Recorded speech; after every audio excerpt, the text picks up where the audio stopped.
prosecutors at the DOJ are recommending no charges against Matt Gaetz. Now, I tell you this, I've never seen anybody, I've looked, and I don't think anybody has done as many articles on Matt Gaetz as you have.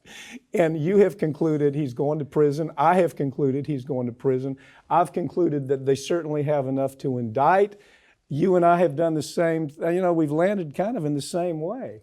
But you have a Department of Justice that I want to talk about after you give your thoughts on this. Yeah, when this story came out, it was kind of a shock. So I had to look at first and say, okay, well, what right-wing rag is putting this? Okay, it's Washington Post. Uh-oh. and they talked to people in the DOJ and they said, listen, this is obviously not the final decision, but we're not recommending charges because we're having some credibility problems with two of the main witnesses. Yeah, one of them is Gaetz's ex-girlfriend. The other is Joel frickin' Greenberg, the very guy they've been working with for a year and a half. Giving deals to. Dropped 27 charges against him, and now suddenly, we can't believe him? That doesn't smell right. How many times have you and I come on this program and we'll say that you will never fix corporate corruption because the DOJ has no courage. Right. The only thing that, now I could name, let me go through a couple of them. DOJ on HSBC. They were taking money, HSBC and other banks were washing money for terrorists, which ended up killing soldiers. We could trace it right to, we're handling the case. Yeah. Nobody prosecuted. Matter of fact, this was during Eric Holder. Yeah. Eric Holder had them dead to rights. They actually signed a document, 16-page document, said, yes, we washed money. Yes, it was for terrorists. Yes, we knew it was going to kill Americans. And nobody prosecuted. How about the opioids? Yeah. They had them dead to rights in Colorado. Yes, we knew that the company was they had a plan. They understood that they were telling a lie to the whole public, that this was absolutely a product that was going to cause abusers to die. And so they had them dead to rights. They had the documents where they knew it. Yeah. They absolutely knew it. Eric Holder, again, Loretta Lynch also said, we're not going to prosecute. Yeah. The Epstein case. How long did the Epstein case go on that they knew the guy was a perv? They knew that he was involved in trafficking young girls. They had all the information and they do nothing about it.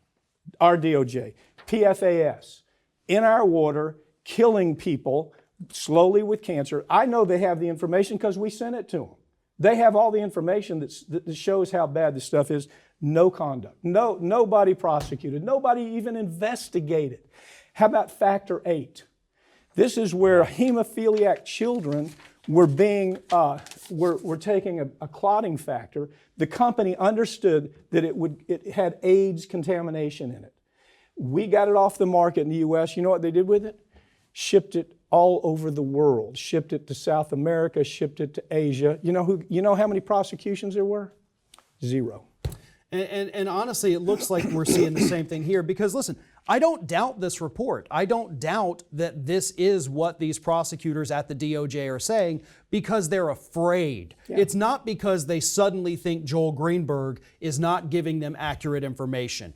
They specifically said, we just don't think we could get a jury to convict. You would have to be a moron as a prosecutor. Right. You would have to be an absolute moron not to say, well, let's take a chance. This flies in the face of every logical analysis I can give you from a legal standpoint. I have seen high school mock trial teams that would be able to try this case and get a 20-year conviction out of this guy. You understand? DOJ, these are career prosecutors. These are, if it's not low-hanging fruit, right, if it's not a softball in somebody's hands that they can knock out of the park, they're not going to do anything because they're getting paid anyway. It doesn't make any difference. Listen, I've obviously, if you said we worked together almost 20 years now, I have seen you work on cases for months, and when it comes to trial, you've said, I don't know that we can do it. But guess what? I'm still going to do it. Yeah. And most of the time you do pull it out. But I've seen other lawyers do the same thing. Like, wow, I don't know that we can win this. Yeah. But you're not doing what the DOJ says and, okay, we'll just throw it away then, throw away all the hard work. No, you still go and you try and you do prevail. I would recommend that anybody watching this program go back and look at every one of the stories you did on this.